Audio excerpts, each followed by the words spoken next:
Викторийн хойд Сэлбголын эргийн хэсгээр хүрэлцэж ирээд байна. Улаанбаатар хотын доктортой авцам тээвэр төслийн нэг хэсэг болох Сүхбаатар дүүргийн 11, 12, 13 дугаар хорооны цэг дамжаад хийгдэж байгаа Сэлбголын дагуух цогц гудамж гэдэг Дэлхийн банкны санхүүжүүлэлтээр хэрэгжиж байгаа төсөлтөөр ирээд байна. Төсөл 2022 оноос хойш зурагчлалаас эхлээд 26 оны 10 сард дуусгаар төсөл байна. За ажил албан ёсоор 7 сард эхэлсэн. За одоо эхлээд нэг сар гарan үйлчлээд явж байна. За 26 оны 11 сард гэрээнийхээ дагуу энэ 2.5 км, 2.6 км замыг иж буран гудам замаар шинээр барьж байгаа зам байж байгаа. Тэгэхээр энэ иж буран гудам замаар зохицуулахаар яг энэ Сэлбголынхоо Маруу эрэг дагаа хийхээр явж байгаа. Одоо гүйцэтгэл хэдэн хувьтай явж байна? Энэ уртлаасаа ингэж эхэлсэн. Цаанаас эхлээд. Бид энэ хойдлоос эхлэж явж байгаа. Газар чөлөөлтийнхөө байлаас хамаарат хойдлын арай сул энэ газар чөлөөлтгүйсүүдээс ингэж ажил нь эхлээд явж байна. Тэрнээс ингээ газар чөлөөс хэсгээр ингээ цэвэрлээ хийгдсэн. Бас нэг зарим ганц нэг айлууд хүлээд ингээд яг энэ хамгийн хойд хэсгээс харагдаж байгаа. Дуршаага Америк элчингийн баруун хойд уул зургтлаа ингээд 2.6 км явахаар ажил явж байгаа. Энэ хэсгийн нэг хэдэн айлууд байна. Энийг чөлөөлж хэмэл нийтдээ нэг 680 м газар бидэд ажиллагаа бүрэн хийх боломжтой.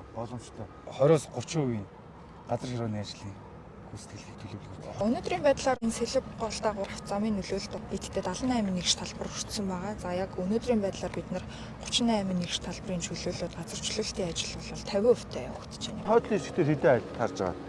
За яг барилга угсралтын ажил эхлэх яг энэ хэсэг дээр бол нийтдээ 7 айл өртсөн байсан. Одоогийн байдлаар бол 2 иргэн үлдсэн байгаа. 2 иргэнтэй бол ер нь бол тохиролцох уулзалтуудыг удаа дараа хийсэн. Маргааш нэг иргэнтэй яг уулзалтын цаг болсон. Энэ айлууд одоо эртэл чөлөөлөх хэрэгтэй л байна. Сонс ажиллагаа нь явагдсан. Явагдсан бүрийн. Одоо үнэлгээ нь хийгдсэн. Үнэлгээ нь хийгдсэн. Тэгээд одоо болохоор зөвшөөрөхгүй гэдэг байна. Зөвшөөрөхгүй хэдэн айл байна? Хүмүүсээс.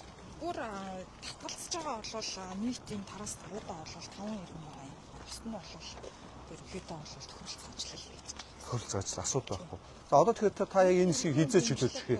Энд чи одоо ингээд 4 5 6 айл байж штэ тий. Ямар ч байсан уулзалтуудаа дараагийн 7 хоногт багтааж хийгээд эцэлсэн хариу бол ингээд хэлцэл. Аа. 11 нэгж талбар зохиох зөвшөөрлөг олон жил газар ашигласан гэж байна тийм ээ. Голын хамгаалалтын бүсэд зөвшөөрлөггүйгээр тэгээ ер нь бол жил болгон удаа дараа газар чөлөөлөх мэдээллийг бол тухайн бүртэн хэрэгжижсэн. Гэрчлэгээ эзэмших гэрчлэгээ байхгүй. 12 нэгж талбар дээр 2025 он шинжлэгдсэн хөрөнгөний үнэлгээ их хүсэлт гаргасан.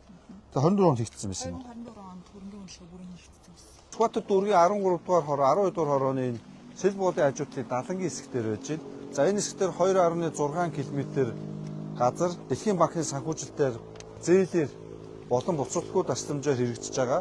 Улаанбаатар хотын доктортой автозам төсөл бол энэ жил 7 сард гэрээлээд эхэлж байгаа юм байна. Тэгээд цогц автозам гэдэг маань өөрөө зам, үерийн хажуудлын явган зам, дугуйн зам, ногоон байгууламж тогтцолттой Сэлбголын эргийн тогтцолтыг бол зориултын чулуун суурьтай бетонын хавтангуудаар ингээд эхлээд явахаар төлөвлөгдөөд ажлын гүйцэтгэл бол эхлээд явж байна. 2026 оны 10 дугаар сард дуусах ийм төлөвлөгөөтэй явж байна. Тэгээ газар чөлөөлөлт бол 50% явж байгаа юм байна.